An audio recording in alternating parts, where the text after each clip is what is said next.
Round two of Parent University. So I'm going to give people about 3 more minutes to log in here and see if we'll get see how many people are choosing to join us. I will record it and post it if somebody does want to watch the recording afterward.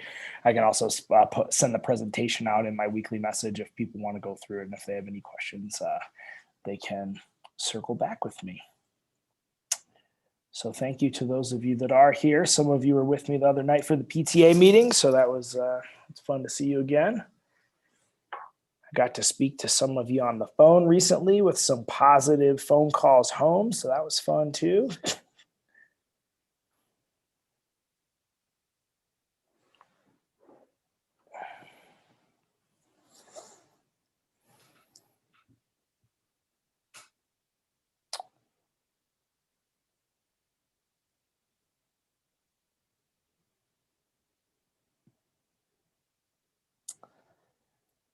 All right, so we're going to go through some information tonight that you may not have heard before. So if you do have questions throughout the evening, just throw them in the chat and I'll try to get to as many questions as I can at the end. Some of it is, if you're hearing it for the first time, might take you a little bit to process, particularly around the school budgeting kinds of stuff. But hopefully it'll be some timely and usable information for you this evening.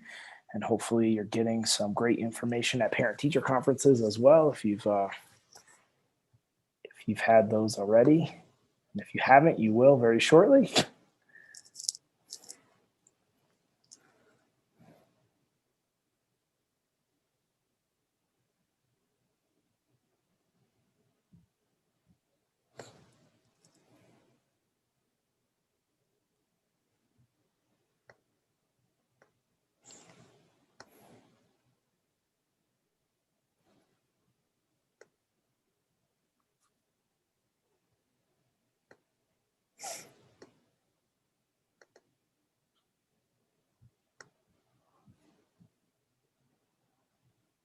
All right, so just so, like I said, throw questions in the chat throughout the night if you have them.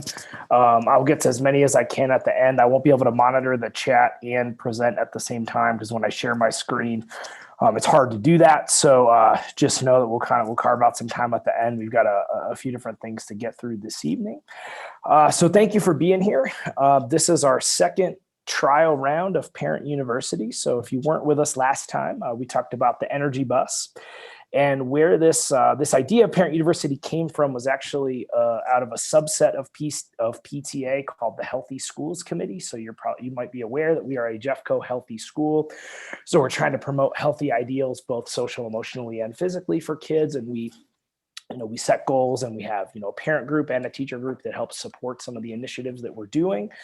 And part of that is family school partnerships. And so this idea came out of that group and thinking about how might we better communicate what we're doing and how we're doing it, knowing that you guys aren't with us all day and don't always know all of what's going on inside the walls of the school, particularly this year since we aren't allowed to have any parent volunteers, which is really challenging for us as well. So hopefully that is only a short-lived situation, but yeah, that's why we're here. So again, thanks for carving out some time. I know everybody's busy. Thank you to the PTA for the support and the sponsorship of this event and really trying to live into their mission of advocacy for the community and really making sure that we're partnering together to do great things for kids.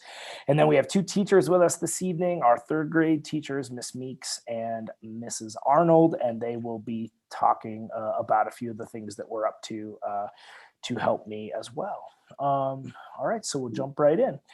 If you were with us last time, you learned about this energy bus cheer that we do to get the kids excited. And so, yeah, I won't make you do it, but simply we ask the kids, how do you feel? And they respond with, I feel great. Yes. And they like to ask me that question. So I get to do that about 100 times a day as I walk down the hallway and things. And no matter what happens, it always makes you feel better, even if you're not in a great mood. So I'll just ask you how you feel, but I won't make you do the cheer. I'll just say, how do you feel? Ask your kids, they'll know what to do. But yeah, we always kind of start our evenings like that. So And then the other cheer we do is we give each other high fives. We give cross high fives. So we say, you rock, you're awesome, you're the best. Great way to greet each other. We can't do that this year. So in Miss Meek's class, they do it with feet or they do air high fives. It's kind of weird not to be able to do high fives with kids like we normally do, but again, short-lived solution to getting this whole thing fixed here. So all right, so here's kind of the agenda, and this really came out of family school partnership data, came out of some feedback from the PTA, and also just some questions and things that I've been getting. And so the first part I have Miss Meeks and Miss Arnold here for. It's connected to the data that I'm going to share, but I have them going first with me to honor their time. They've been doing parent-teacher conferences and stuff, so we're going to let them talk in the beginning, set them free, and then you guys have to deal with me for the rest of the evening. So we'll present a couple things. I'll show you the data, and then I'll connect back to kind of the improvement strategies and things. But like I said, just want to honor their time, and they've already seen the other parts of this presentation.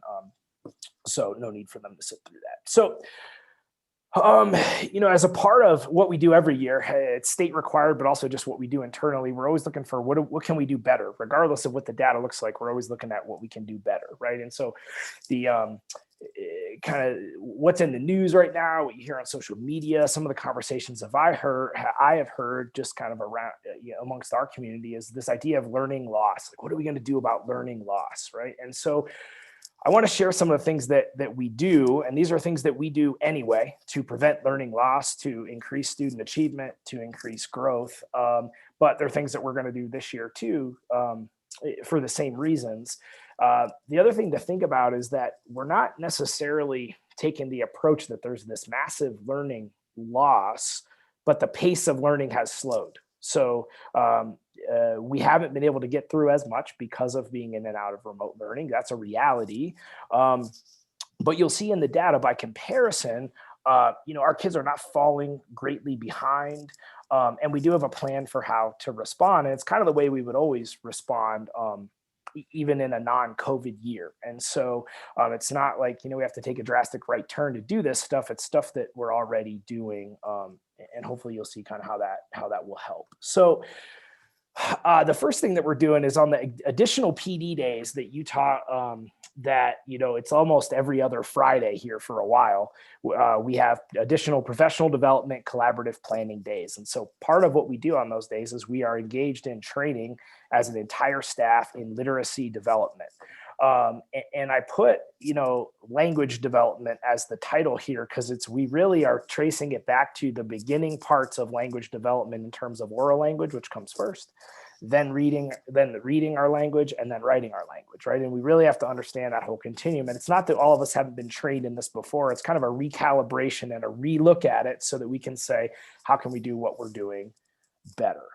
And so these are the topics that we're covering throughout the year. And then we meet together to collaboratively discuss how does this apply to the work we're doing and how can we improve based on old learning that was kind of revisited for us or new learning.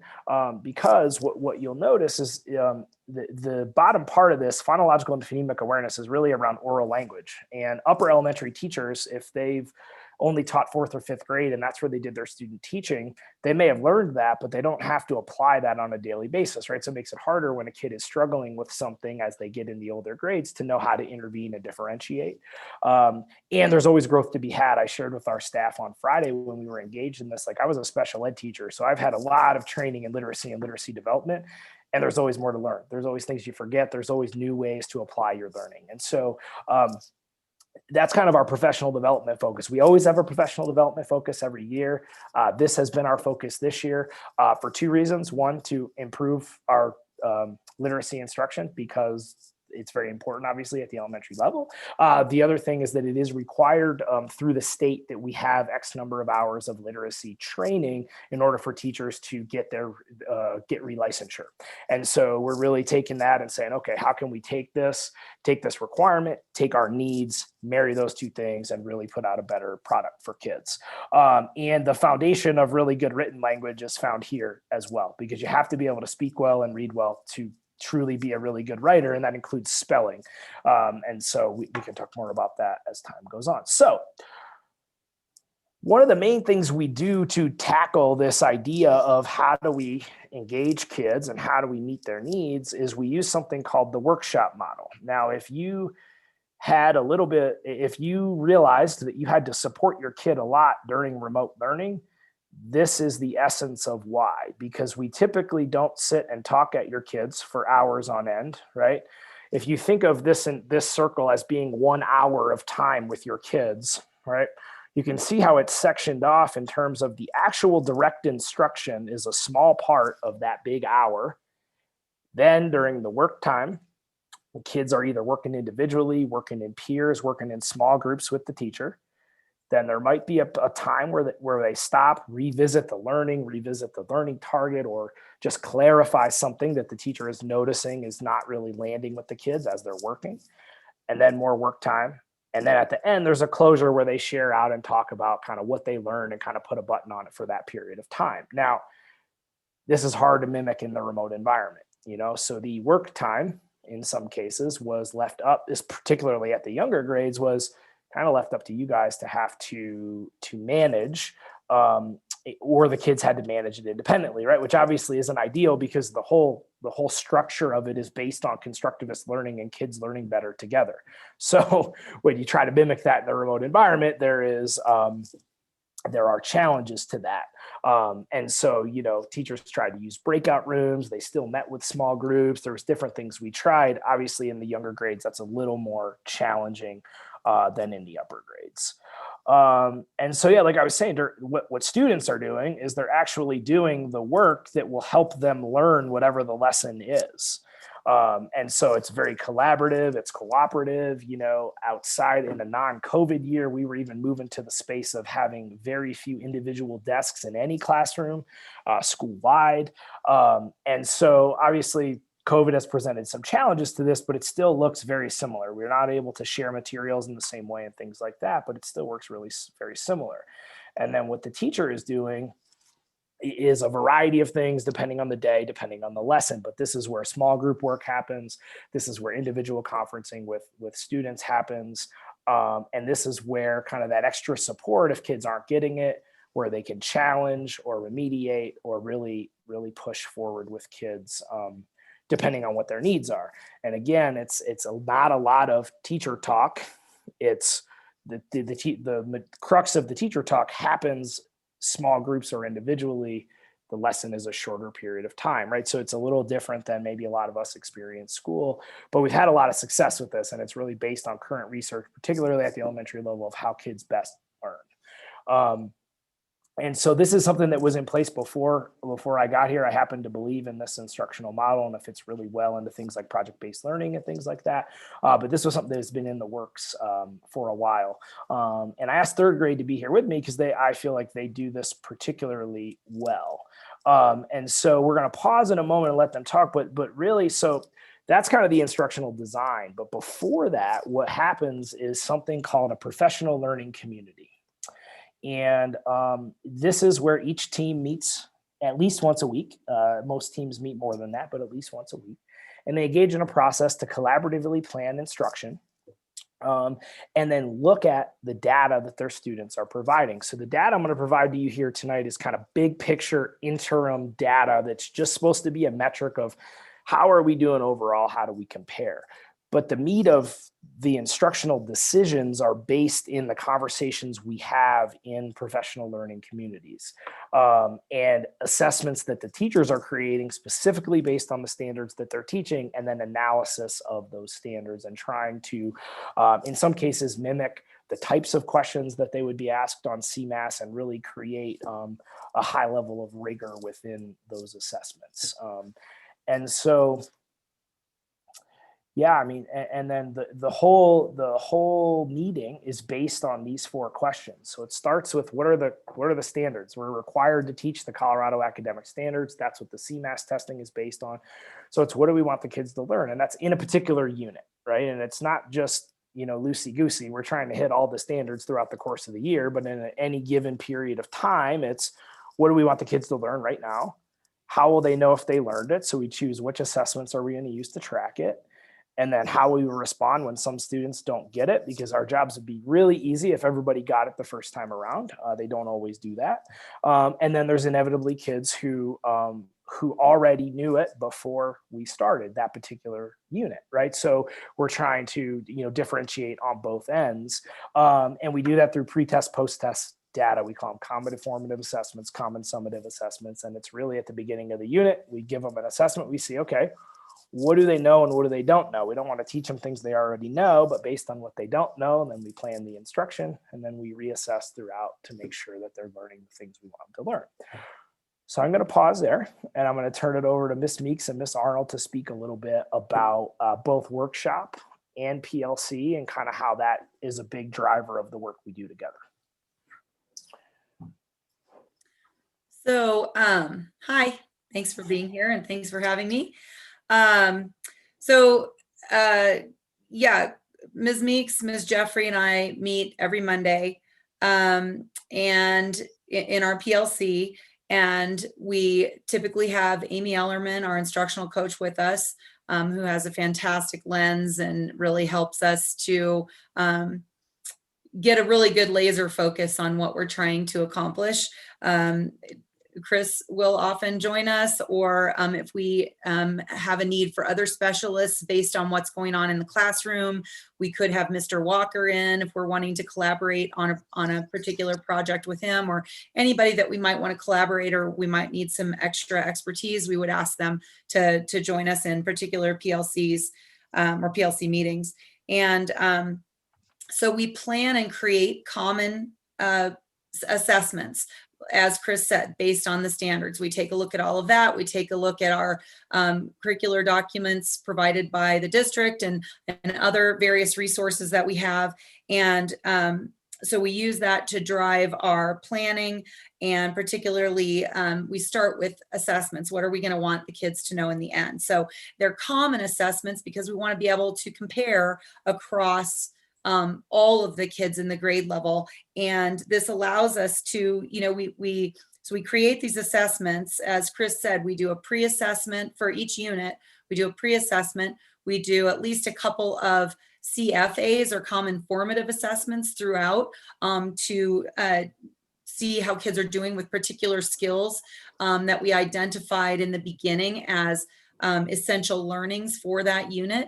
And so, and then in the end, we do a common summative assessment. But after each one, we come together after having collected that data, and we discuss the data.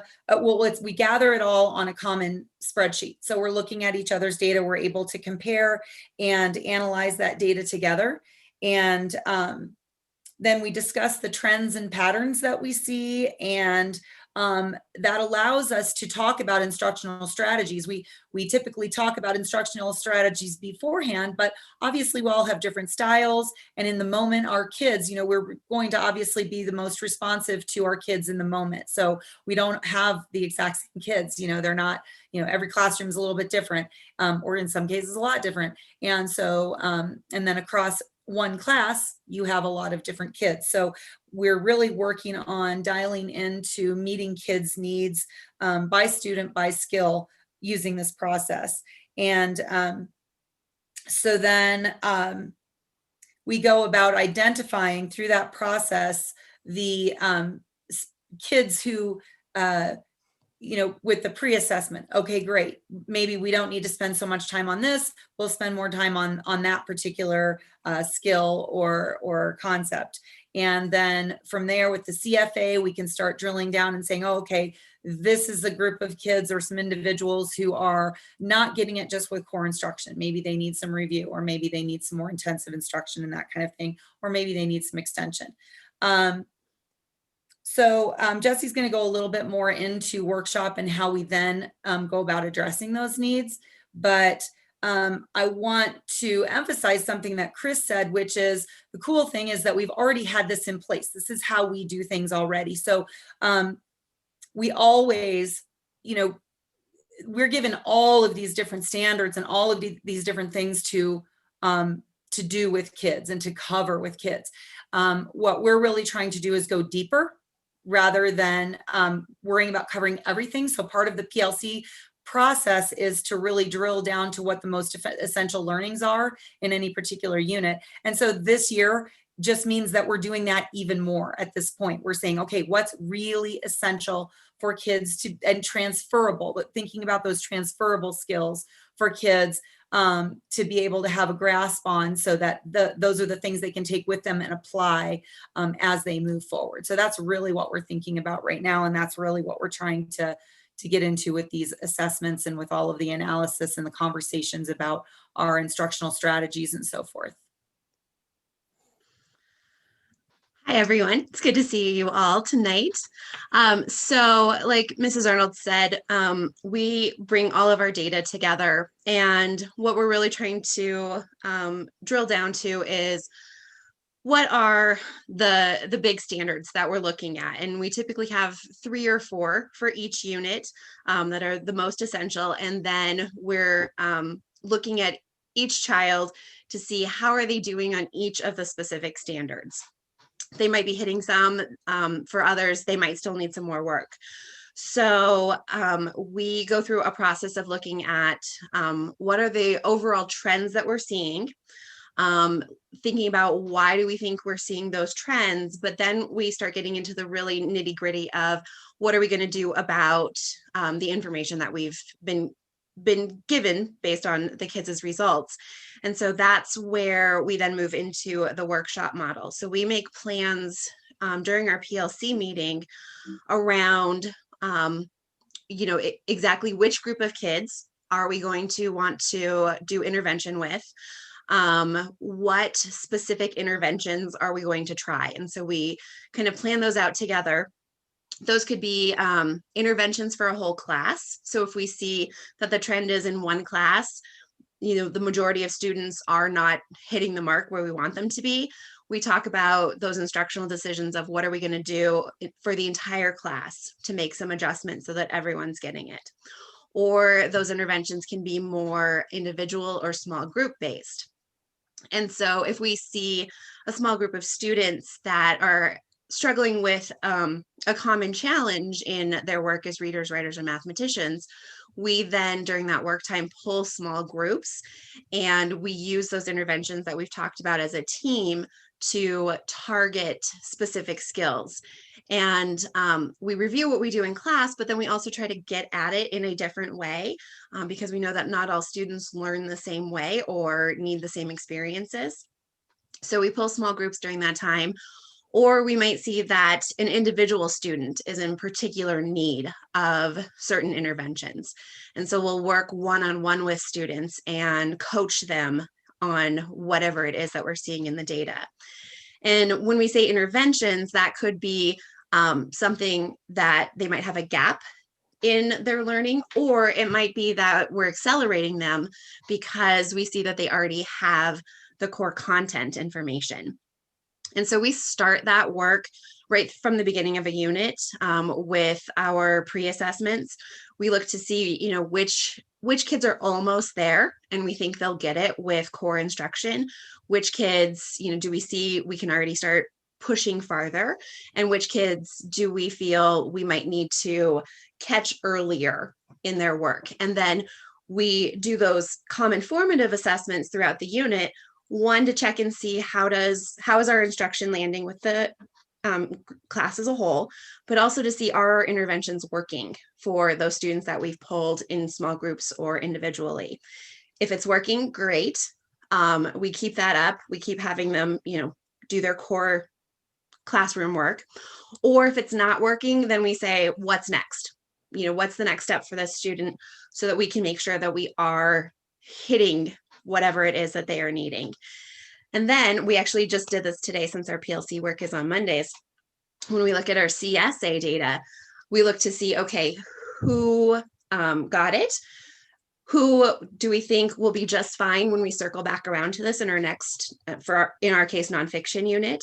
And who do we think we need to capture right away? And so we're moving into a fiction unit, but we still have students who are needing some skills and strategies in nonfiction reading. So we have a plan in place to pull them during work time in small groups, talk about other strategies that might help them, as summarizing nonfiction or talking about the thinking that they're doing during nonfiction. And so we'll keep circling back around to them during our fiction unit, and then come back to it in core content teaching when we hit our next nonfiction unit. So that's how the workshop model supports us in being able to meet individual students' needs, because we are able to work with them so closely one-on-one. All right. Said way better than I could, both of you. So thank you.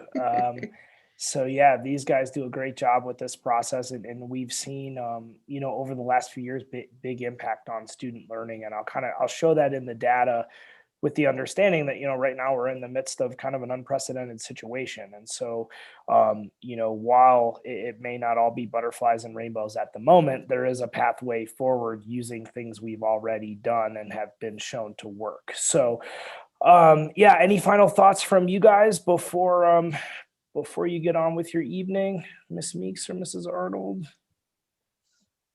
No.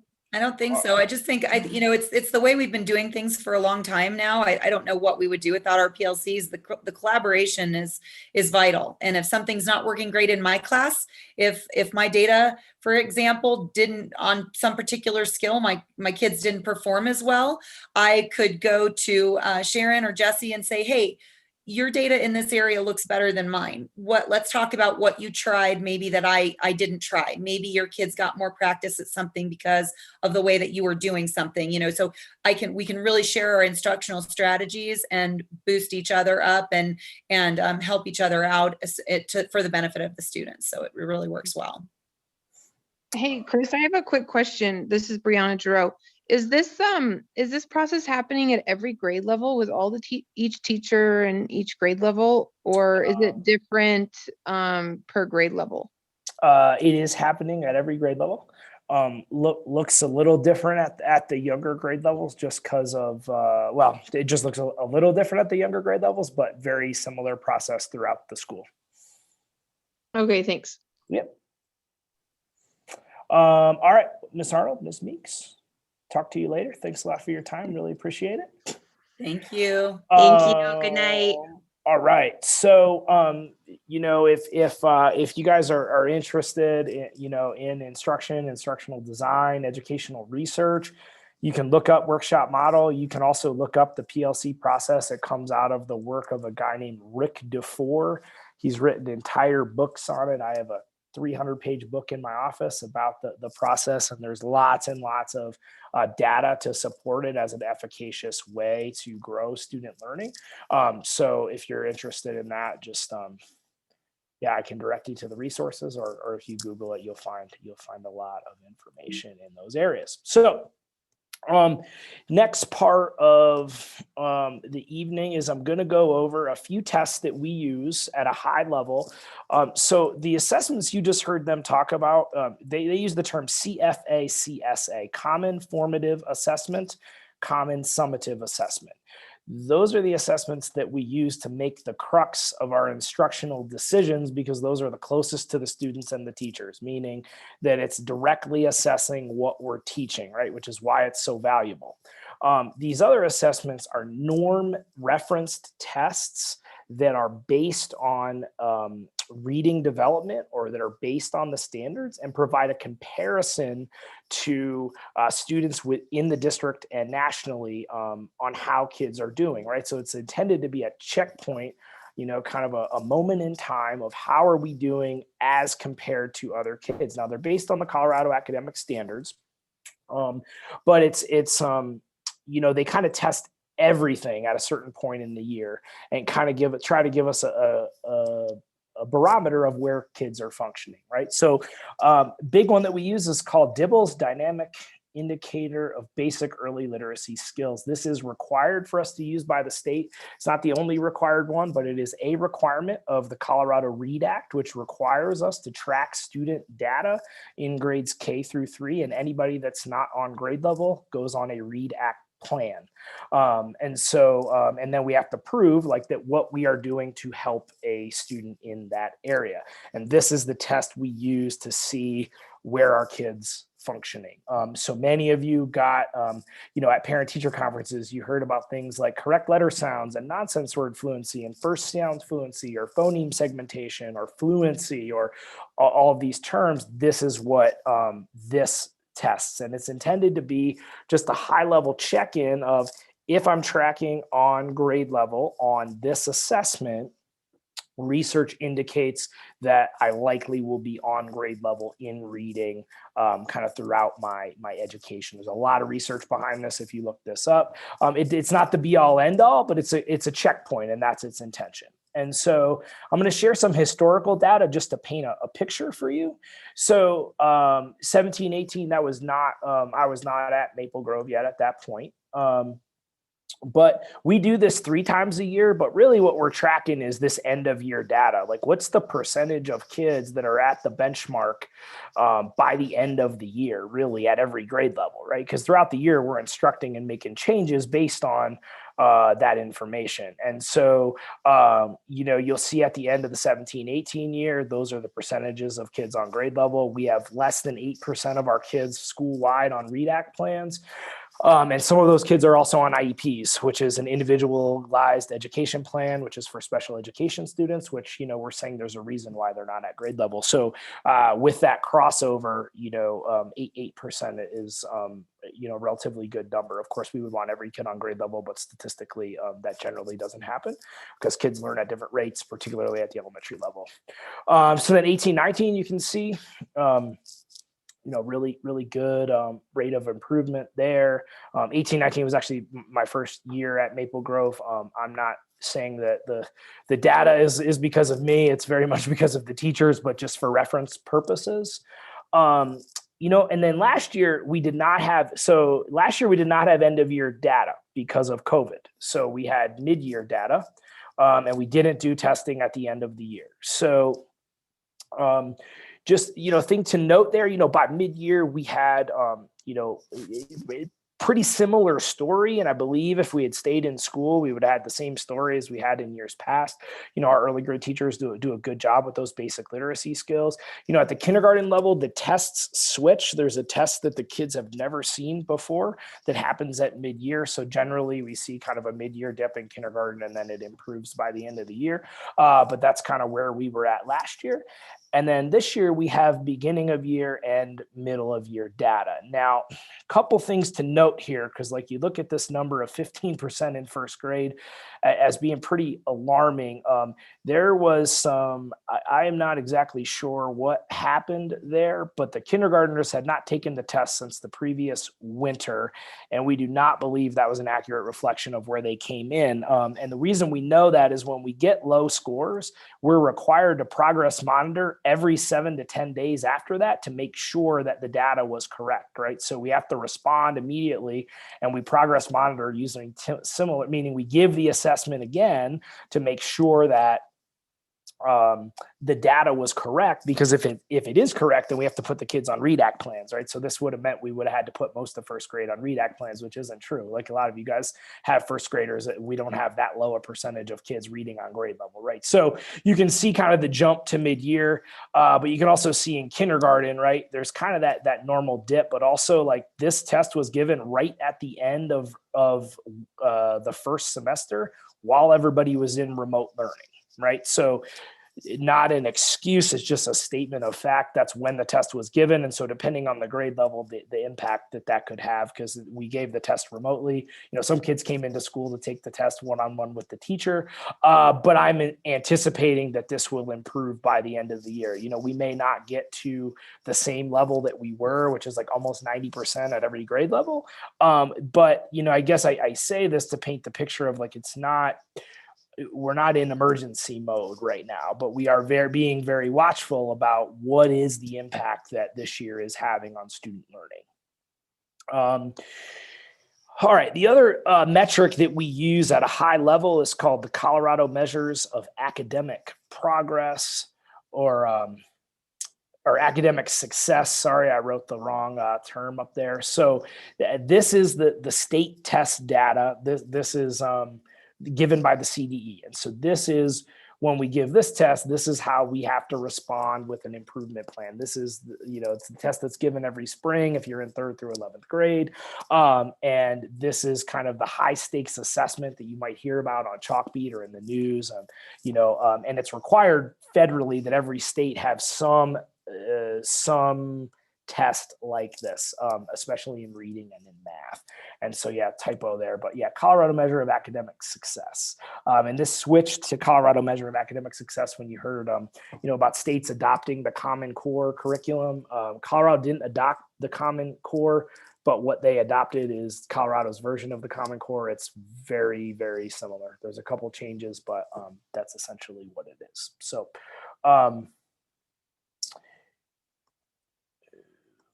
all right. So, as I mentioned, Common Measure intended to gauge how are we doing as compared with the rest of the state.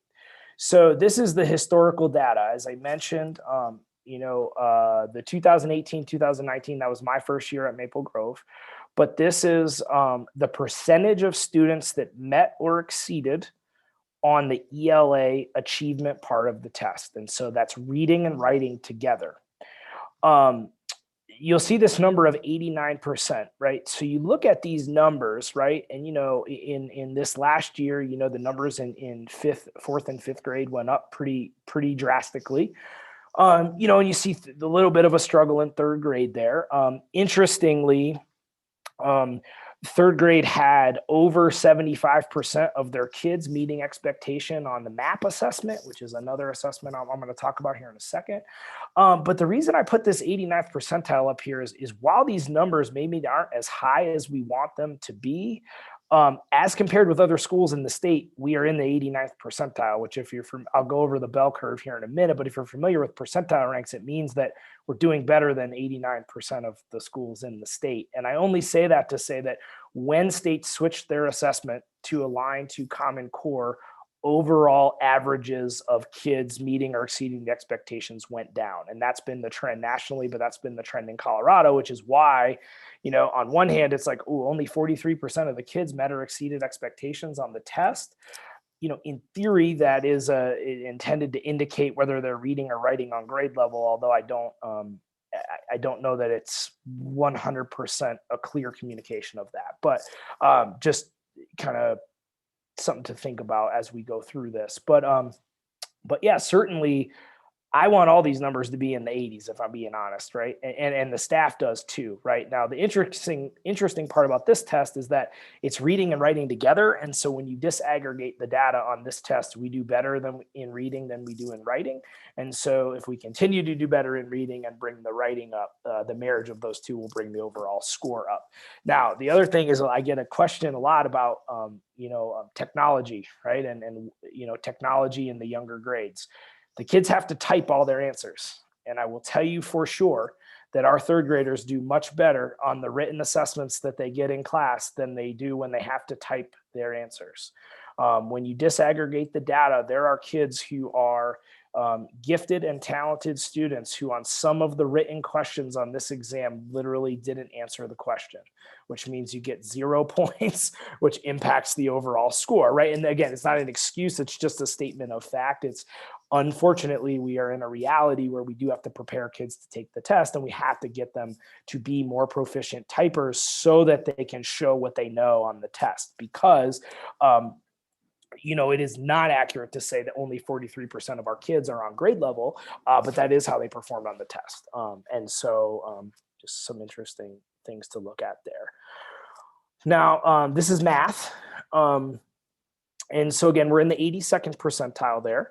And again, the last time we had CMAS was 18-19 because last year it got canceled due to COVID. And so, so some work to do there. One answer is the workshop model that we talked about before, but definitely some work to do. The hardest part of this assessment in math is the kids have to be able to model their thinking. And so they get on a lot of the questions, it's not just they answer it through multiple choice. They have to be able to explain their thinking. They have to have the right equation, and they have to be able to create a visual model for explaining their thinking. So when you hear a lot about that, and maybe you're running into frustrations at home with your children when you they're learning math different than we learned math, that is the reason, because that is the expectation on the state test. But again, by comparison to other schools, we are doing okay, but we would like the numbers to be higher, and so that was the path that we were on, particularly in ELA. But that's where we're at. All right, and now the other thing that gets calculated is growth. And so the growth is based on how a cohort of kids does from year to year. So I see a couple parents on the call with me, so I'm going to use your names just because you're the ones that I can see. So Stephanie, Christy, and Katie, let's say we're all in third grade together and we get the same score on our ELA test. The next year, our scores are compared, and that's how our growth score is calculated. It's intended to show how much kids are growing in a given year, regardless of where they go to school. And really, the idea is, even if you don't meet expectations on the test, you want your growth score to be high, because that will move you kind of up on that continuum of how you're doing. So 50 is considered average growth. So anything above 50 is above average growth. In theory, more than a year's growth in a year's time. So you can see in ELA, a growth score of 68 is actually really, really high. So from grade 3 to grade 4, and then from grade 4 to grade 5. So we look at both, and we look at growth scores too for kids that maybe didn't meet expectations, but are they learning? Are they growing based on the instruction that they're getting? And then same thing in math. You can see, above average growth in 4th grade. You can see the growth score in 5th grade went up significantly from the year before. So, in terms of CMAS, some things to celebrate, from 2017-18 to 2018-19. And, we'll kind of see how that goes if we go forward with CMAS. The Joe Biden just released something today saying that there is a requirement that all states continue with testing as planned. Their thinking is to kind of create a baseline for moving forward, and states can apply for waivers if they want to. Not sure what Colorado is going to do yet. I'm anticipating that we'll take the test. It'll be interesting to see how we do, given the tumultuousness of the last year of learning. All right, so one more test that we use, and this is the one we're using this year. And so just backing up 1 second. So CMAS, we have to write an improvement plan based on CMAS scores. So previous to this year, the improvement plan was based on these scores.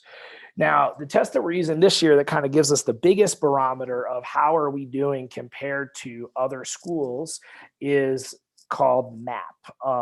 In some of you, we took this right when we take it 3 times a year. We took it right when we got back from winter break. So most kids took it right when we came back to in-person learning from remote. So that week that we came back. Now the window of time is created by MAP because of the norming measures that they use. So they have to get all of the kids who are going to take it nationally to take it at the same time so that they can aggregate the data and compare the scores. So this is the one that we're using this year for our improvement plan. So I show you these colors because it's all based on the bell curve, right? And so there's, it's all based on your percentile rank. And so the colors matter because that's how we created the goals, is based on the number of kids scoring in each area. So based on the bell curve, 50th percentile is considered average. They use 41st to 60th because there's a margin of error that they build in, saying that, you could, your score, could be anywhere kind of in, you'll get a percentile rank for those of you that have seen the MAP data at your parent-teacher conferences. But they kind of give a little wiggle room on either side of average, knowing that, just the way that kids are taking the test, that, they may, fluctuate a little on either side, but it still kind of means that they're in that average range by comparison. All right, so for those of you that haven't thought about a bell curve in a while, it's basically this. The average is the blue, the higher average. These colors don't align. It's just the only graphic I could find, so hopefully the colors don't confuse you. But think of the middle part as average, the high average over here, the lower average over here. And then, just backing up, really high marks over here, really low marks over here. So, the bell curve says that most kids are going to function here. And so when we talk about average, we're talking about roughly on grade level by comparison to other kids. Right? It's not an exact communication of grade level because it adapts and the kids can go as high as they want to, or the more answers they get right, the harder the questions get. And then depending on the grade level, like if you started answering questions outside of your grade level, it kind of moves you to the right on this bell curve, or it moves you kind of up to high average or the high end of the spectrum there. Right. And so just for comparison purposes, when we're talking about kids who identify as gifted and talented, we're talking about 95th percentile or above as compared with other students. When we're talking about special ed, we're talking about over here in the low side, which would be 12th percentile or below.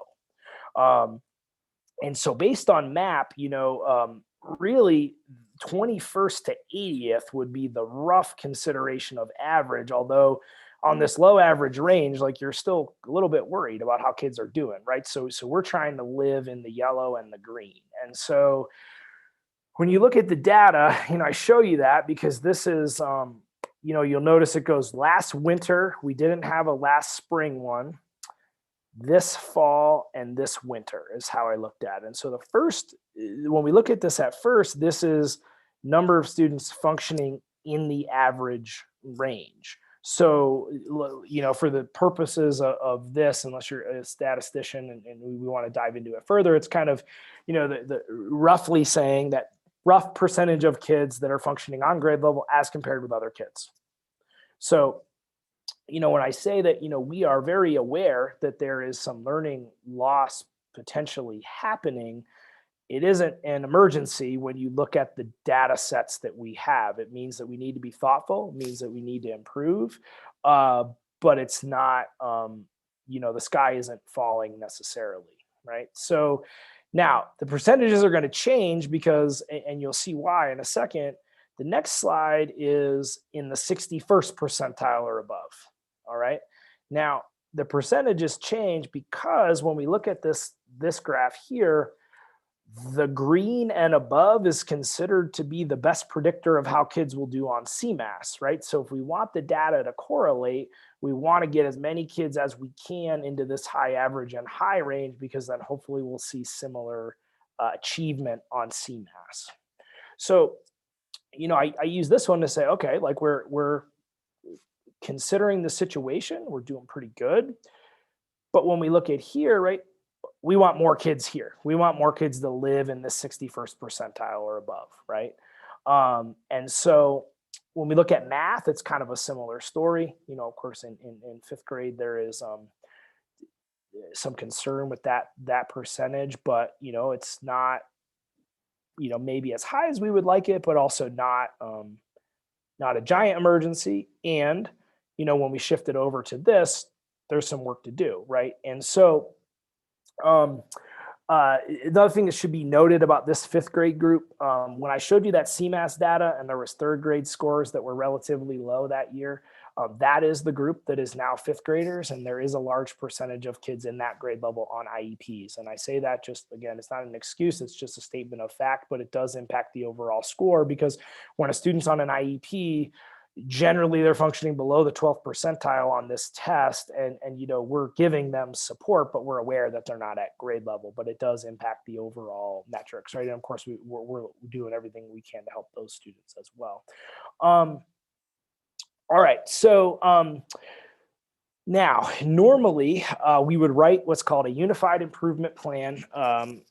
It's a state required plan. And it comes out of our CMAS data, which I showed you a few slides back. Without CMAS data, we are going to use MAP data this year, not the because it is the data set that we have that compares us to other schools in Colorado and other schools nationally. Now, just kind of a side note. Generally, this conversation happens at our PI or our school accountability committee meetings, and they are an advisory group that helps to advise the goals that we set based on the data. So if this is something that's really of interest to you, start coming to our PI and our PI meetings. Really great group of people. A few of them are on the call tonight, but really, some parents that are really interested in these kinds of topics and really provide me good feedback on what we should be doing, or things that they're hearing from parents that parents would like to see, and things like that. But by state mandate, they have to provide input on the Unified Improvement Plan. And so generally, historically, at least in my tenure at Maple Grove, this is where this conversation has lived. So we generally don't have to set goals for second graders. We did this year. And so really the goals are based around moving kids from the yellow to the green. So moving the percentage of kids in the yellow, higher percent in the green. Now, not knowing how this year was going to go, I set what I thought were reasonable goals based on what I was anticipating throughout the course of the year. And so what you can see is for each of the goals, I put where we're at mid-year. Now I can go in and change the goals. I can adjust them, and of course, like if we meet the goal, I would adjust it up. But really just to kind of, so that we're tracking like, okay, how are kids doing? And are we moving kids in spite of the pandemic, in spite of what's going on? That's how these goals are based.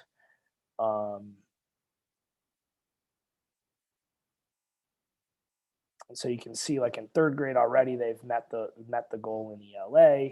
When you think of these percentage points, like when you have a small number, a few kids shifts the percentages pretty greatly. Of course, we'd like to get to even higher percentages, but given the nature of this year, these were the goals that we set. And yeah, like fourth grade already met those. So, we'll see how high we can get with those. And then, yeah, like I mentioned, fifth grade, a little bit of work to do there, but yeah. All right. Hopefully your heads aren't swimming. We have some more stuff to get through, but why don't we, I'm going to keep going in the interest of time, knowing that this next part will probably take a little while. So if you do not have more time to spend, no hard feelings. Like I said, I am recording this. I'm going to share the presentation. If you want to keep rolling, hopefully this is interesting information for you. And we'll kind of keep going. There's a few more pieces to tackle, but I guess really my overall point here is that, like we are very aware of the fact that, kids, some kids are struggling, that some kids, that there is some learning loss happening due to the pandemic, but also that in spite of that, there are some positives happening, and the work is being done to limit it as much as possible. I guess that's what I want to share. And you heard a little bit about that from Ms. Meeks and Ms. Arnold. So, all right, so Family School Partnership Survey. So I understand that this may not have been widely used here prior to me coming to Maple Grove, but this is an annual survey that gets sent to the community. And the intention is for you to be able to provide honest, direct, anonymous feedback on how we are doing and how we are doing involving you in your child's education. And so my first year here, 3 people responded, and last year, 16 people responded. And so not really a large enough data set to really do anything with. But this information is really valuable to me because as you can imagine, I sometimes only hear from people that are really upset about something or really happy about something. And the in between, I don't always hear from. And so it matters to me, if the product we're putting out is meeting the needs of your children, in your opinion. So this was what I'm going to do is the survey was very long if you took it, and many of you did because there was 141 responses.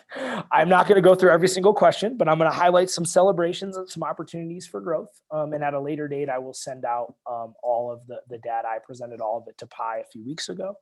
And then, as a follow-up, PTA and PI sent out another quick, short 3-question survey to just dig a little deeper, because again, this is kind of high level, like pulse perception data, but then we want, some more specifics that will help us as well. So yeah, some celebrations. All right. So the way that these graphs are set up is we aggregated the data by families that were in person and that were in remote. And then the way the questions were phrased for you was, what's it like in person and what's it like remote, right? So the biggest discrepancy you'll see on all the slides is the in-person families had really good things to say when the kids were in person, and maybe not as strong of an opinion when the kids were not remote, which is reasonable because you and your family chose in-person learning for a reason, right? But then you'll notice for the remote families, there's some good information there as well. So that's how it's delineated. And then, we looked at, what I look at is the agree and the strongly agree together. Thinking that strongly agree is like, there's no improvement to be made, and agree being, you're pretty happy, but maybe there's some other things we could do, and so when you look at it together, the percentages are really high, but we also disaggregated it because there's always opportunities for what could we do differently. But this one I actually was pretty excited about, because the question was, does my child like school? And 100% of in-person families said their child likes school when the kids come to school. So that's, at elementary, you should like school because learning should be fun, right? So, developing relationships with families, both in person and remote families, felt like that was something that we do well. Providing information to support children's learning. When you look at agree and strongly agree together, that percentage is really high on both sides. But, knowing that, maybe there's some work to do there. What else could we do to be providing information to all of you? High expectations, again, same kind of deal. When you look at agree and strongly agree together, pretty high percentage. But also knowing that, all right, maybe there's some work to do with, moving some families more into that strongly agree category. Hard to know when you have a Likert scale, like what people's individual delineation is between agree and strongly agree. In my mind, the way I answer a question like this is, strongly agree is perfect, no improvements to be made. And agree is, yeah, it's going pretty well, but there's maybe some things that could be done that I don't even know about yet that might be helpful. So, and again, the biggest discrepancy you'll see here is the difference between in-person and remote. But you can also see in these remote surveys that that there's some things that, as I mentioned, there's some challenges in the remote environment that we faced, and trying to do the best that we can, and know that there's improvements to be made, particularly when we're all remote, and for the 100% remote teachers and families as well. Yeah, meeting kids' unique needs. Again, like I said, biggest discrepancy you'll see is between the in-person and the remote from the in-person families. And then, yeah, feeling welcome to get involved in school.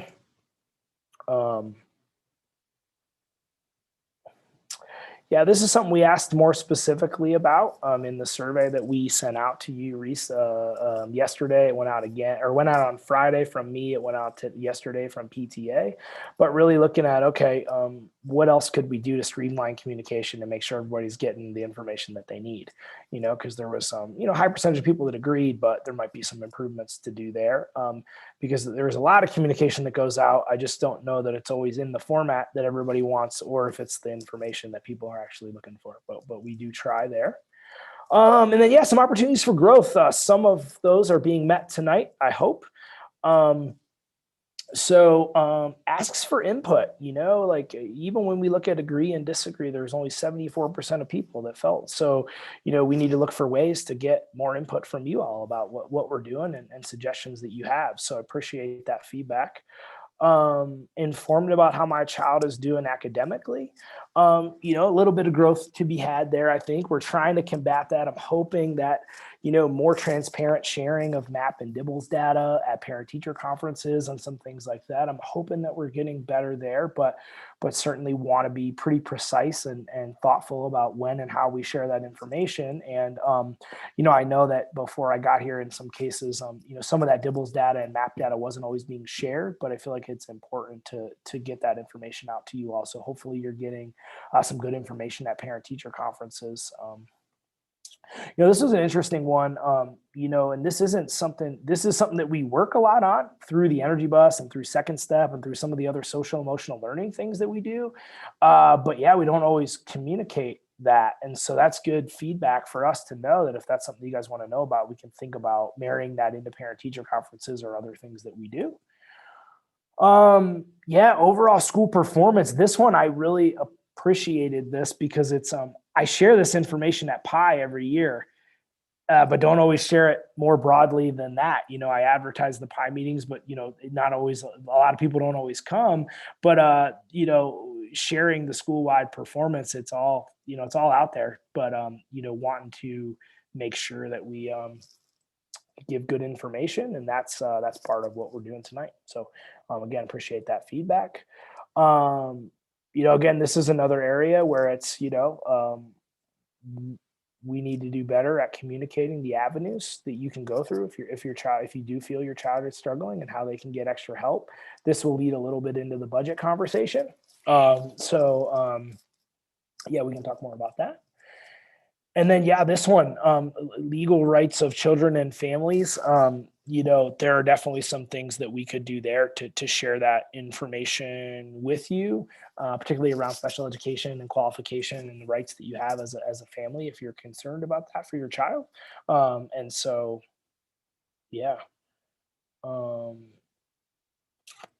This was a good one for me too, because I have made some assumptions in this arena, and those were apparently not correct. So I'm happy to, make sure that this is more transparent moving forward as well.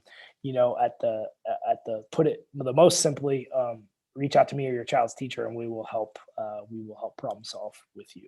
All right. So more information to be shared there. You guys answered a lot of questions. Overall, the data was good, which was nice, and there's always opportunities for growth. So the PI committee, as well as PTA, helped me prioritize some of those celebrations and some of those opportunities for growth. And Jessa Griffith, our PTA vice president, and our SAC vice president helped put those graphs together, because the report that we got to look at was 77 pages long. So we figured maybe you didn't want to go through all that. So Jessa, thank you for that. Like I said, it's great information. And so moving forward, I'm hopeful that, we can continue to promote it, and that can be at least one way where you can provide your feedback and you can be as direct and honest as you want to be, because, no news is sometimes no news, and sometimes no news is good news, and sometimes no news is just no news, right? So it's important for me to have a pulse of how everybody is feeling, and I feel like 141 responses was a pretty good sample size. So this should say 21-22 budget, so I apologize, but I'm going to talk about the 2021 budget as well. And then this will be the last part of our evening, but you'll see some dots connected back to some of the data and the family school partnership data, as well as the academic data here as well. So I guess what I want to say about this part as well is that, when I am making decisions that impact the entire school, there's two groups that I really lean on, and one is our teacher leadership team. There's a representative from every grade level, as well as specials, and as well as our classified staff. And then also our school accountability committee, which is, we call it Partners in Education. And so our next meeting for that group is on March 8th. And really it's representative groups that I try to get feedback from about particular things. And so I rarely make decisions in isolation. I wish I was smart enough to make all the decisions myself, but really I need people to lean on. I need different perspectives. And so I always use a shared leadership model. And so for the budget and for the UIP, that's kind of how I run through things. And so the PTA a few months ago, had a meeting where they had some feedback that they wanted to be considered. So Jessa brought that to the PI committee. I also shared that with our teacher leadership team. And then we decide where to go based on the data, right? So the family schools partnership data is huge because that's kind of a large sample size. And then we have some specificity that came through PTA and sometimes comes through individual parents, right? But that's the hardest part of my job, is making decisions for the collective and not just, a few loud voices sometimes. And so all feedback is welcome. But just because certain bits of feedback are not acted upon doesn't mean it wasn't considered or thought about, or that we don't care. It's just that we have to make decisions for the collective good, and know that I'm always open to additional feedback. So just a matter of process. Just, you may or may not be aware that those things exist, but like I said, rarely am I making decisions in isolation. And this teacher leadership team is absolutely who helped me figure out how were we going to get kids back in school in the midst of COVID and all the policies we had to follow. So, all right. So the way those two groups each year have helped me develop budget priorities. And so the idea is, if we can't pay for everything that we want, what is the filter that I should use to make decisions? And so these are the priorities that they have come up with over the last couple of years. Having a full-time AMP staff. For those of you that have been here for several years, there have been years where not all the teachers were in the building every day. Presents challenges for many reasons, but we have a great AMP team, and the idea would be to keep them in the building every day moving forward. Class size has always been a conversation. Ideally, people like low class sizes. The recommendations that you see on the right side there are based on the teacher's contract, what the recommended sizes are. Our school district does not have firm guidelines around this. Some school districts do. Like one of the members of our PI committee is a principal in another district, and their district is pretty strict about, class size is this, and you can max it out at this, et cetera. They give us a range, and they kind of give us autonomy over how to decide that. Both the PI and the staff felt like if we could keep class sizes at the lower end of the range, that would be ideal. And pre-COVID, we had that lined up pretty good for this year. And then with having a staff both in person and remote classrooms, it didn't exactly work out that way. But going into next year, we should be okay there. And then intervention support. And so when I say intervention support, I'm not talking about special ed support. I'm talking about the space between special ed and kids that are, functioning really well on grade level. So historically, folks like Mrs. Antoon or Miss Fisher or some of our other paraeducator staff were filling that void. With our budget cuts this year, there is definitely a void there at the current time. And so I'll talk a little bit about that as we talk about developing the budget. But, what Miss Arnold and Miss Meeks were talking about in terms of intervening for kids, that happens, what they talked about. But more adults to provide more interventions to more kids is always better, right? Giving kids more individual support to make sure that they get the foundational skills that they need. And that was, that was a need expressed by both the staff and the PI committee, because there is, a subset of kids that are not special ed. They're not on READ-ACT plans. They're not quite on grade level. They got to work really hard to just get along with the way, another kid would. And so we want to make sure we have the support for them. And so this year we've been able to backfill some of that with some help from PTA, but certainly something that we're looking at moving forward. So this is how our budget looked coming into this year. And the reason, and I had sent this out, but just as a recap, the reason why we had to make the reductions that we did over the summer and the beginning of the year is because we ended up with 31 less students than we thought that we would, for a variety of reasons. Some kids went to homeschool, some kids went to private school. We had some kindergartners who chose not to come to school. They waited an extra year because of COVID. And a lot of families told me that, you guys remember Jeffco didn't announce what they were going to do till 2 weeks before school started, right? And then we had to scramble to figure out remote and in-person classrooms and things like that. There was a big level of distrust about if we were even going to open, right? So that impacted our enrollment. Generally, when we have kids signed up to come to Maple Grove, we don't lose them. And so we had built the budget on the number of kids that we thought were coming. And as this started to change over the summer, I slowly had to start reducing staff. So when I say tutors, those were the people that were providing a lot of that intervention support. Same thing with the paras that were there, right? And so PTA came through in a huge way, and all of you I know are a part of that or contributed to it, really helping us with backfilling some of that for this year. So the reason that's important is that our budget is based on the number of kids. We get X number of dollars per kid. It's called per pupil revenue. And in Jeffco, we use what's called site-based budgeting. And so it's a math problem based on how much we get per kid times the number of students, and that's the amount of money we have.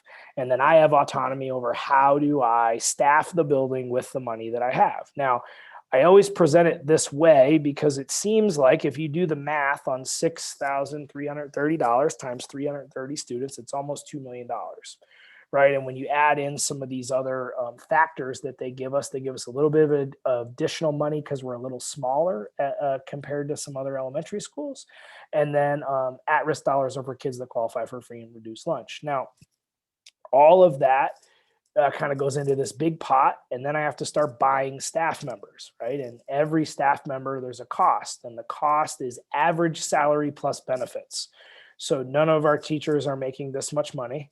The average salary is about 30% of that is benefits, and it's the same thing as you go down. We pay benefits for every position, and so the reason I always show this is that when it seems like there's a void that we can't fill, it's because fiscally the dollars are limited, right? And so while I have autonomy over how to staff the building, the money only goes so far when that is the cost of every teacher. So when you think about having 15 classroom teachers, just doing rough math, that's almost $1.5 million just to have the teachers there. So the money goes really quickly, right? So when you're wondering, okay, why were fees a little bit higher, or why does PTA have to pay for this, or why did I ask? I don't say have to, they very generously do, but why did I have to ask for support? That's the reason. Now, if you look at if you're not from Colorado and you compare your tax statements with, particularly if you're from the East Coast, in Colorado, we pay about a third of the taxes that a lot of other states pay. And our per pupil revenue from the state is ranked like 45th or something compared with other states. And so just the revenue that comes into the system is a little bit lower than it is in other places. And so it just makes us have less buying power.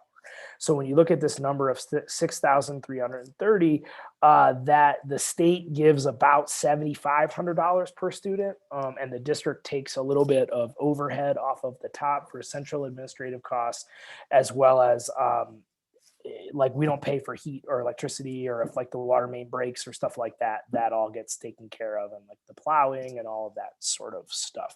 So that's where that money goes. And so, like I said, this isn't what our teachers are making. I wish it was, but it is average cost of salary and benefits across the district. And like I said, I'm always pretty transparent about this for two reasons. One, it's public information, but number two, it just kind of creates the picture of like why I wish we had X, and this is why we don't have all of that. So just good information.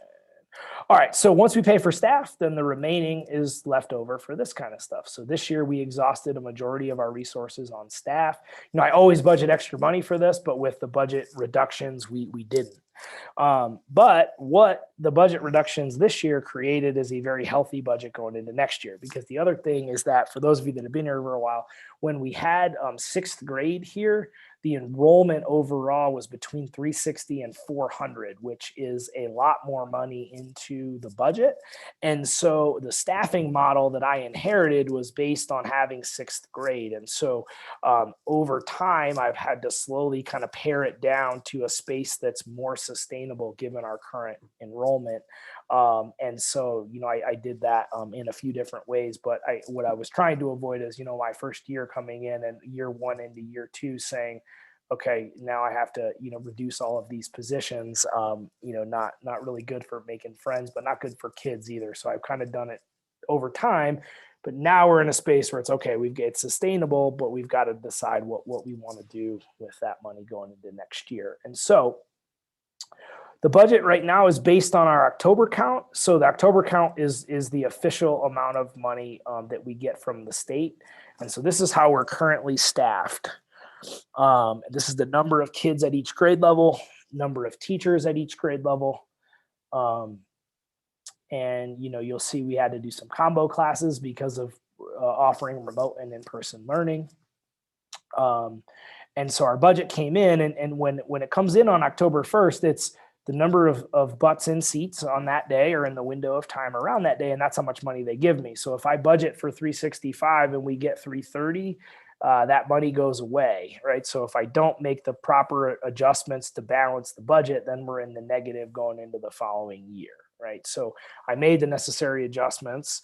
PTA helped in a big way, but now going into next year, I'm basing the budget on 330, knowing that we are likely going to come in higher than that, right? So very conservative this year, not knowing what's going to happen throughout the spring. We're planning to open, as normal as possible in the fall. But the number of 59, I say question mark because we still have kids enrolling, because neighborhood kids can still enroll. But the number we were trying to hit to keep the budget balanced was we've got 59 fifth graders leaving. So we were hoping to at least get 59 kindergartners in. And then, to mitigate class size, to meet those budget priorities, we're gonna have 3 kindergartens, 3 first, and then you kind of see the numbers. If you divide by 3 or divide by 2, you get the class sizes.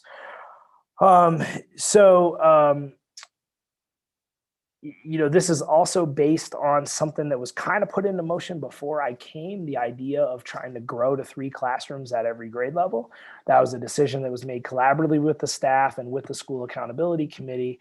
And the idea there being that, if we get back up to that enrollment of like 360 to 400, it offers us the opportunity to pay for all of our classroom staff, all the teachers that we need, while keeping class sizes reasonable, keeping our full-time AMP staff, but then potentially adding additional staff members that can help with that third bullet point on the priorities, which was the intervention support, right?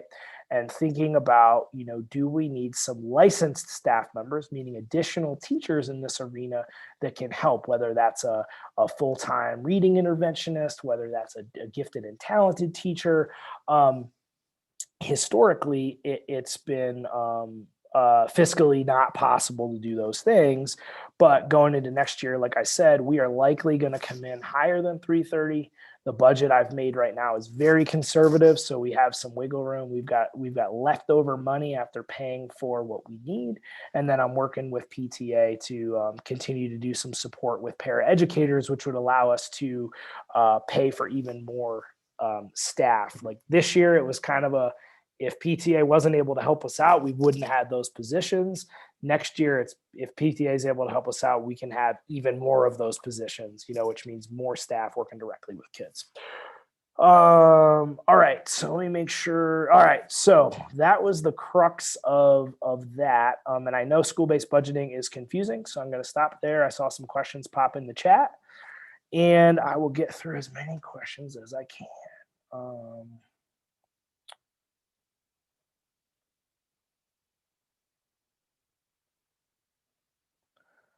All right, so let me scroll back up. So very in the beginning, someone asked about the assessments align with the teacher's assessments. Great question. So she was talking about some of the, I would say there's not 100% correlation all the time.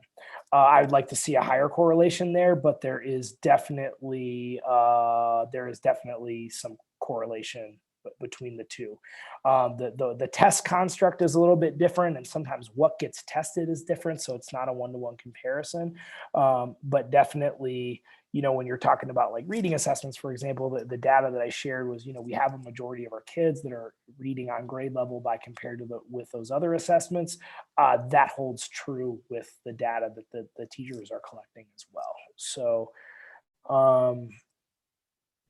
Sorry, Chris, can I ask a follow-up question to that? yeah, go ahead. So if it doesn't align, what do you base the next steps on? Like, which data do you use to base like that kid's path? Is it the teacher's assessment, or is it all of the other data that you've collected? It's both, but in the moment, it's the teacher assessment, because that is based on directly what we taught, right? So we're directly measuring something we know that we taught or think we taught well, right? And if we didn't teach it well, then we go back and adjust. The other assessments are intended to be checkpoints to see, is what we're doing within that PLC process and within those teacher assessments, is it working? Is it showing up outside of their work directly with the teacher? So, we can, the DIBELS information, for example, we design interventions based on how the kids do on that. But the teachers are also assessing those same skills. MAP is a little bit more high level, but it's based on the standards. And so we can look at, if a teacher says, okay, on this particular standard, the kids, performed at this level, we can look at how those same kids performed on that standard on the MAP test as well. But generally, we're trying to make the instructional decisions mostly on the teacher assessments, and then compare that to the high level assessments to see,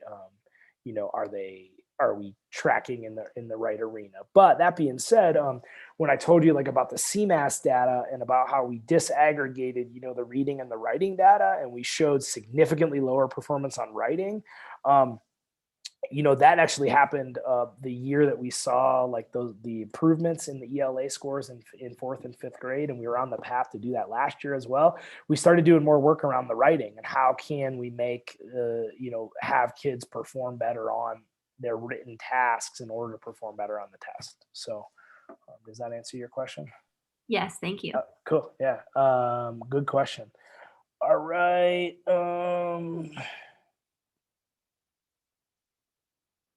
Yeah. So what is the reason that they have to take the test using technology and typing in 3rd grade? Are there special circumstances? Are there studies that show this is favorable?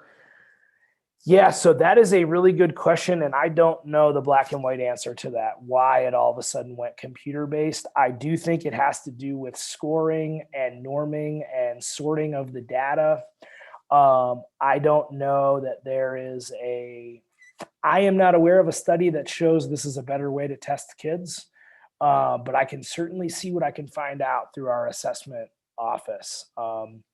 I just know that the decision was made to do no more paper-based tests. The only paper-based tests are if you have some type of a special need that would require it, or if you need a scribe because you like broke your arm or something. But even then, a staff member then has to enter it in. So yeah, that's a good question. I don't actually know the firm black and white answer to that. But that is the reality that we're in. So good question. I definitely think our third graders would do significantly better if that wasn't the case. I know that, but we raise the goals for grades that have already achieved their goals. Yep.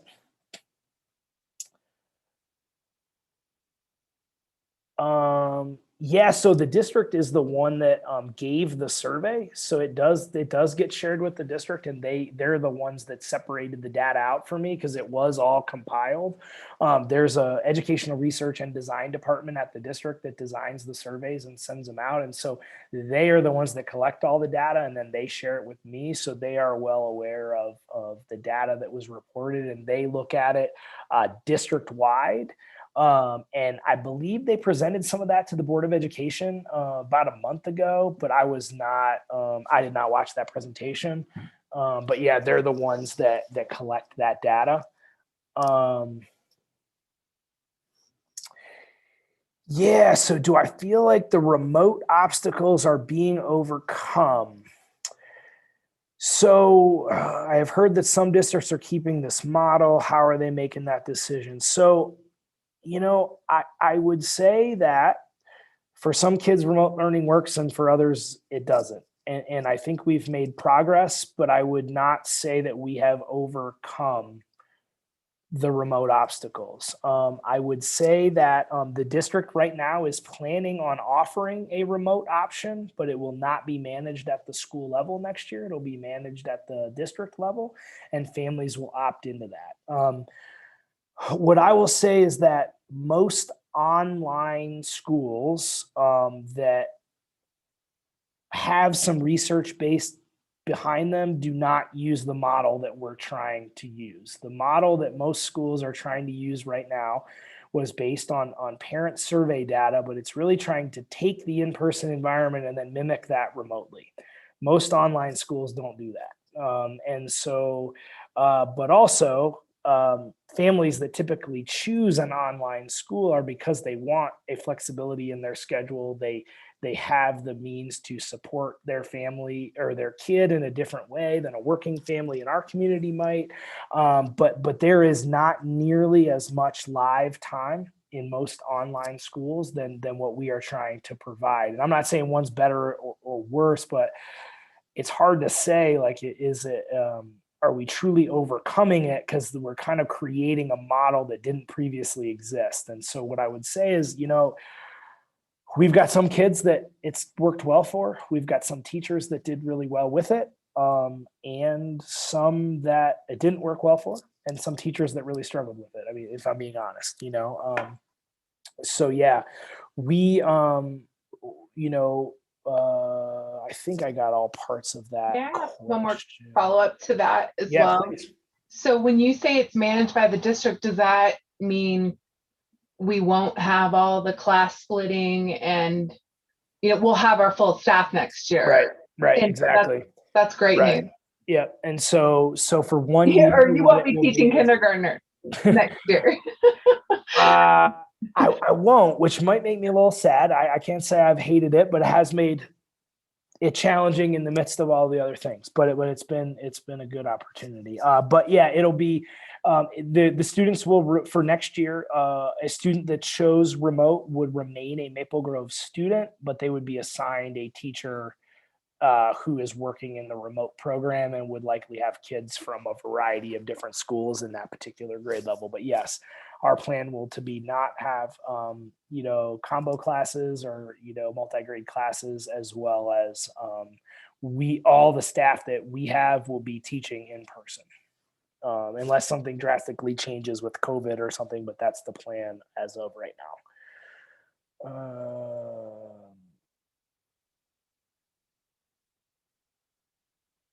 Oh yeah. So about class size ratios changing based on safety measures and things. So that's a really good question. The fiscal reality is really the thing there. And with the number of classrooms that we have, if we were going to make really low class sizes, we'd have to have less classrooms, because we actually only have 17 classrooms total in the building. And then we have 4 classrooms in the cottages outside. And so, like, if we were to get to 3 classrooms at every grade level, we would have to use at least one of the cottages as a remote classroom. And so, yeah, the class size piece with safety measures, probably, I don't think we'll have to worry as much about that moving forward. I hope, but yeah, with the size of our building, the fiscal reality of that, about 20 to 25 in a class is about as low as we can go in terms of the budget. All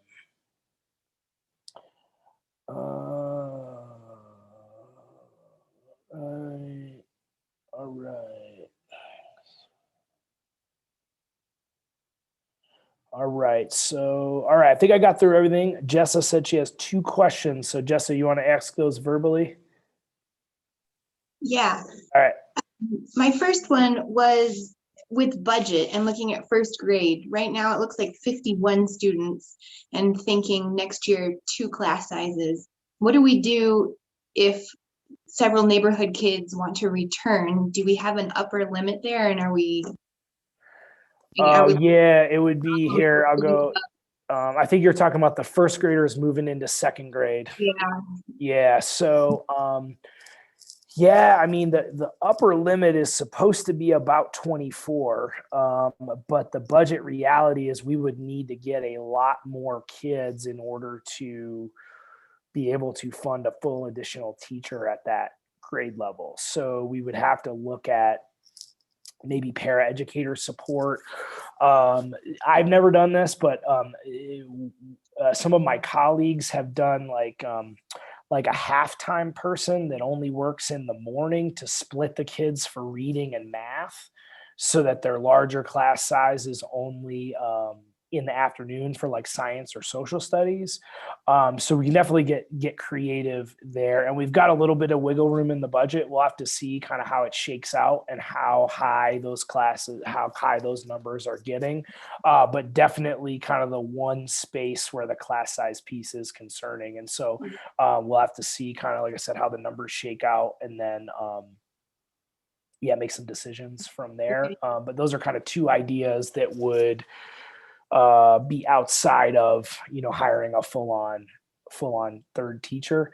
Because at a certain point, like if we were to only get to, let's say, like if we got to 60, that might make sense. But then if we're like 52, 53, it's kind of a hard budget reality there. So, but yeah, good question. But we definitely have some options. Like I said, the option I haven't exercised, or had the need to, but some of my colleagues came up with, which I thought was good, was that idea of a halftime person to help mitigate the reading and the math instruction so that it's more focused.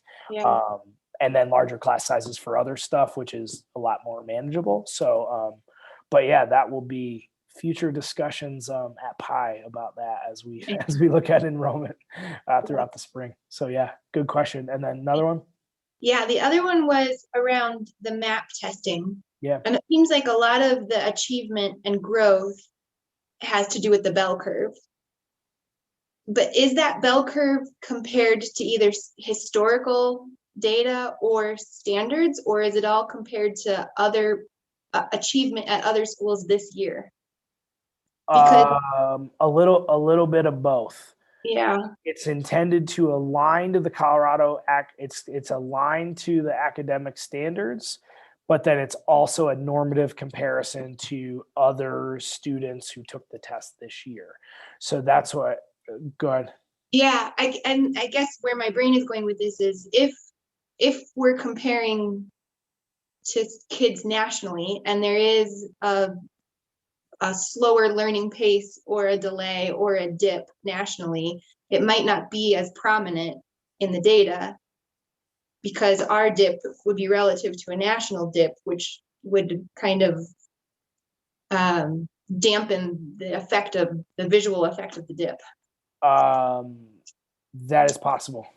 Yep. That is a barrier to that being the data that we're using. It's the only thing we have to compare at the current time, though. And that actually came up in our teacher leadership group too. Yeah. And so, it's not an exact communication of grade level performance. It's a comparative performance. Yeah. And in theory, the higher you are on the percentage, the higher up on the grade levels you are. Cause some like the kids who, take the test in second or third grade and score in the 95th percentile or above, a second grader that scores that is probably reading at a third grade level or higher at that point. But yeah, because it is normative and it's comparative, it's not an exact comparison of grade level performance. So I do think that's the rationale that, the Biden administration has said for keeping the state tests this year, even in spite of this, is to kind of create that baseline for the path forward to see like how far off are we truly from grade level. Mhm. That's assuming that the test is a really good measure of grade level performance, right? So I do think that there's a little bit of barrier to that in the younger grades, but yeah, that's a really good a really Okay. good point. So it could potentially have the scores being a little inflated based on where we're at. But yeah, really good point. Um, all right, I think I got to all the questions. You guys hung in there for a while, so anybody that's still on the call have any questions or things they want to talk about before we part ways? Yeah, Katie, go ahead. Was there any difference that you noticed, or can you even differentiate between the kids who took the the map test in person versus remote? Were the results Yeah. different You at know, all? I didn't look at that, but I can because of the classrooms they were assigned to. Most of the in-person teachers waited till the kids came back. Now it was the very first week that the kids came back from remote learning, so I mean, who knows what that means? But I can definitely take a look at that. I haven't yet. I mean, I do look at it teacher by teacher. I didn't compile it for the purposes of tonight. But that would be interesting to look at. Yeah, I just wonder because I know that the discussion that I had with our teacher was that she is not allowed to look at the actual questions that the kids are answering. But as a remote parent, I saw every question that my kid was answering and I didn't intervene at all. But I Yeah. was shocked by the questions. And I also saw my kid's personal reaction in the comfort of her own home, which was a meltdown. Oh yeah. I just couldn't help but wondering how she would have responded in school. You know, would she have been able to keep Uh-huh. it together and actually power through some of these questions, or would she have just tanked even worse? I don't know. Without the emotional support, I just don't know. So I was curious.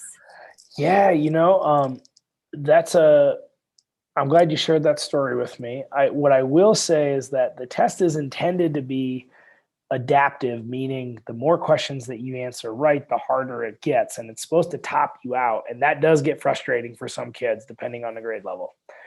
So there's no, on both sides, whether you kind of are on that lower end and you struggle and right out of the gate, the questions are really hard for you, or on the tail end, because if you start answering questions wrong, it's supposed to down level the questions because it's supposed to give you kind of a ranking and a rough grade level performance.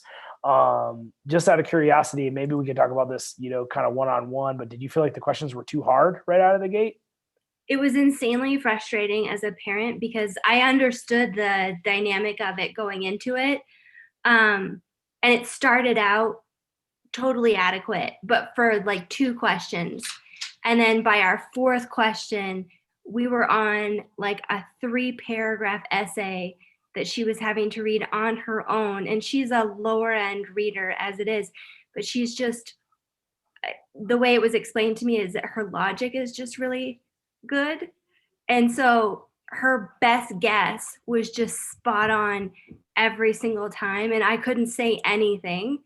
And so every time she'd read maybe like a sentence and then she would just guess it right. And it was Interesting. Okay. killing me because the questions were getting so hard and her tears were just like flowing and she was like, why is this so hard? So I was just curious if it had to do with being at home, and I don't know, maybe she would have kept it together. And Well, we have some kids that get frustrated by it at school too, just as a side note. But I guess what I would say to that is this connects directly to your previous question when you're asking me like, what's the data that's mostly used, right? Because of the fact that it's a computer-based test, but CMAS also is computer-based, and you got to type into the computer, right? And for test standardization, you are exactly correct. The teachers aren't allowed to help, they aren't allowed to clarify, and in some cases aren't even allowed to look at the questions, right? Whereas the most valuable data I'm going to get as a teacher is working directly with your kid and reading with them and giving an assessment that I designed to get specific information. and so it's kind of a both and, but it's like in that case, like I would imagine that the information Miss Jeffrey gave you is much more valuable than what her score was on that test. Totally. And I appreciate that because she tanked the MAP test, but she's made huge strides in all actuality. So her teacher assessment was much more important to me. I was just curious how that dictated her path within the school. Yeah, the standardized tests are more checkpoints. That's why we use that process that I was sharing with you. Because not all kids perform well, and like I said, like that CMAS data of like only 43% of our, I mean that same year, over 75% of them performed in that average or high average range on MAP that year, right? So it was, it's hard to know like what the I don't want to say it's hard to know the validity because the tests are designed well. It just, we don't always see the best performance from all kids depending on the construct of the test. I guess that's what I'll say. And for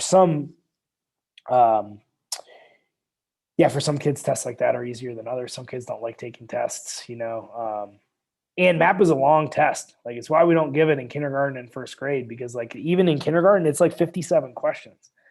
Like kindergartners don't want to sit there and do that, So it's like, and is MAP state mandated?